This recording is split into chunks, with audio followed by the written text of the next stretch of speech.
While Dad described growing up under the persistent weight of anti Semitism, he also described some wonderful experiences that shaped his passion for life. As a young child on hikes with Dad, I was always amazed how he could point out the edible mushrooms and berries. How do you know? I'd ask. My dad wrote, Father loved to drill us on our hikes through the forest near Lublin, where he worked as a forester for the wealthy Polish landholder Graf Zamoyski. Our bags filled with hazelnuts and mushrooms, and our faces stained with strawberry juice. We would return to our cottage triumphant to share our joy with Mother. He taught all four Kesler children to ski, back in the days of wood skis, bamboo poles, and tie boots. The boots were so cumbersome, we'd put them on and wear them the entire car ride to Hunter Mountain. This also meant having on our long underwear and snow pants. Dad would tie our boots in the living room, each of us clomping around like Herman Munster as we waited for everyone to be done. My dad's fingers would be bleeding by the time he finished, and then he had to put on his own boots. The whole process took a solid hour. How he managed to drive the car in ski boots is still a mystery to me. Where did this commitment come from? My dad described skiing to school in winter, so I guess he had a long hike back home. He taught all of us to swim and would take us fishing in a small motorboat in Hampton Bays. As a child, my dad loved rafting and swimming and fishing in the Ikva River in Dubno. He was a founding member and the first cantor of Paramus Jewish Community Center.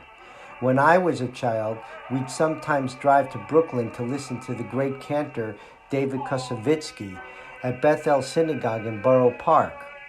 He had a deep understanding of cantorial liturgy that began as a child when he was the boy soloist at the great synagogue of Dubno. And then there was Dad's astounding intellect. My dad described his love for learning that was instilled in him by his parents and demonstrated by his older sister Luba. Not just Jewish history and Torah and Yiddishkeit, but also the great philosophers, composers, poets, historians, mathematicians of Europe. My dad describes how in fourth grade he was assigned to read renowned patriotic Polish writers, as well as Victor Hugo and Friedrich Schiller. He made sure to tell us he was always the top of his class. Poland, September 1939. The German foe begins its ruthless march of conquest and sets the stage for World War II. Poland's 34 million inhabitants, crushed, scattered, and enslaved. Tens of thousands of square miles of territory shrink before the movement of lightning-armored columns. Poland and the world learn the meaning of a grim new word, blitzkrieg. On June 24th, 1941, when the family realized the inevitable invasion of Dubno by the Nazis was imminent, Dad's parents urged Luba and Dad to leave eastward for as long as necessary, and they would stay with their property. As they gave their farewells, my dad wrote, "The angel who redeemed me may bless you," Father whispered, as he began Joseph's blessing to his sons that we recited Friday evenings. He embraced me, his voice hardly audible. Suddenly, as if awakened, he pushed me aside and began to undo the golden chain of his Longines watch, Grandma's wedding gift, from across his vest. "Here, Michal, take good care of it," Father said as he handed me the watch with trembling hands. "It may save your life, and take good care of your sister." Luba was 19, my dad was 17. It would be the last time they ever saw their parents.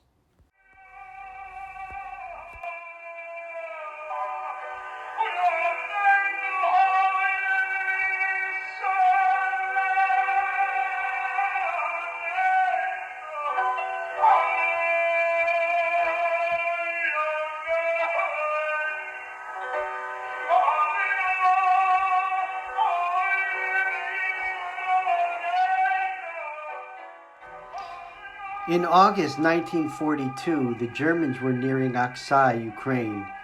Luba needed to acquire a permit from the colonel for Dad to travel with her to Stalingrad, where they can make their way further east.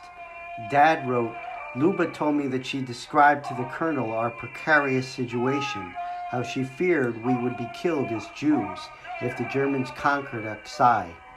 She showed him her admission papers to the Telecommunications Institute and implored him to issue a permit to enable me to join her in Tashkent.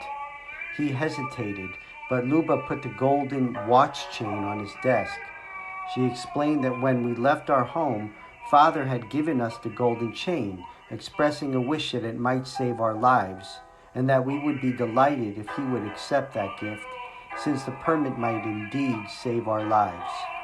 Once we were settled on the train, Luba asked me for the watch. She opened her bundle and found a long string, which she tied around the hook of the watch, securing the other end through the buttonhole of my shirt pocket. I think the watch will be safer now, she said.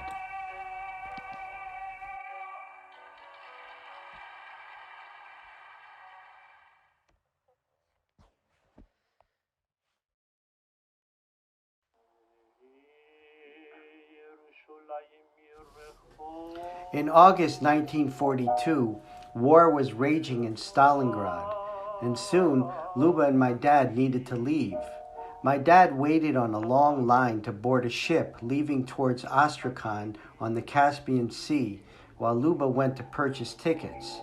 Dad wrote, sweaty, thirsty, tired.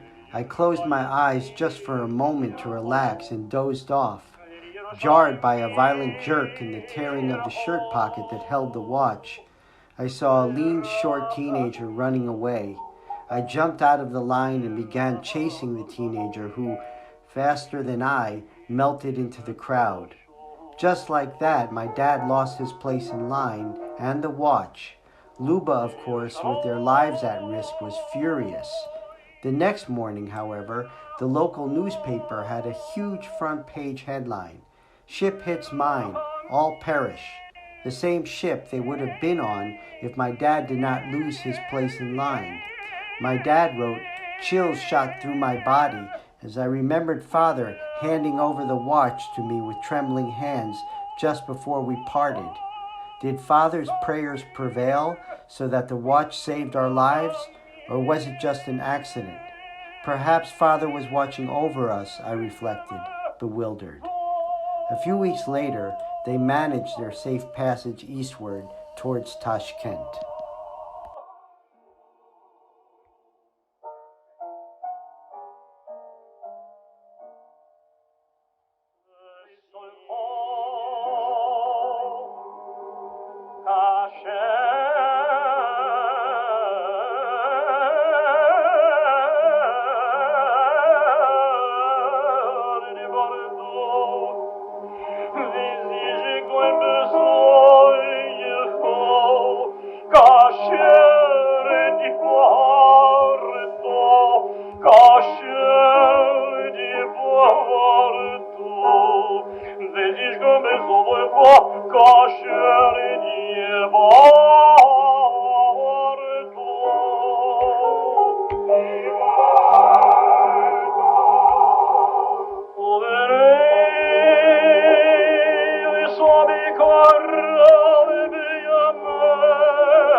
It's hard to imagine all of Dad's hardships, enduring the horrors of the Holocaust, losing his parents, his relatives, his roots, as a displaced person, coming to America alone with $20 in his pocket, without any English, a stranger in a strange land, suffering the agonizing sickness and death of our mom to cancer, becoming bankrupt, having to start all over as a single dad with 4 lost children, losing his eyesight and living as a blind person.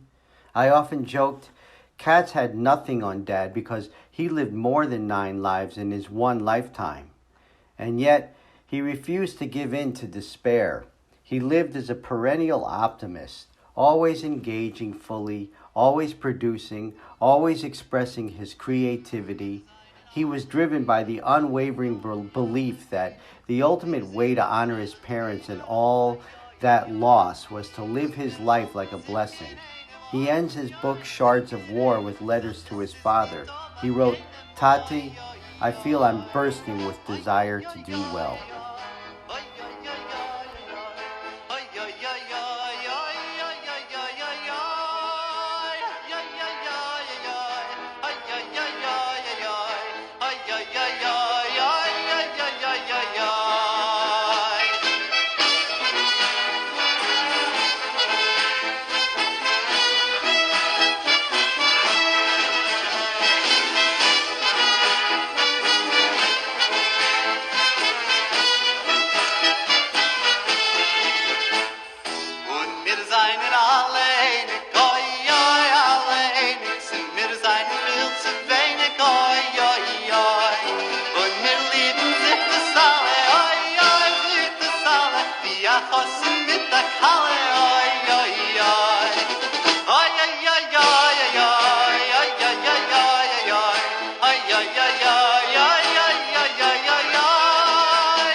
What do you hope I become when I grow up? What do I hope you would become? Mm-hmm. I hope you'd become a good man and satisfied with yourself and with your family. We have an expression in Hebrew, Ezehu Ashir,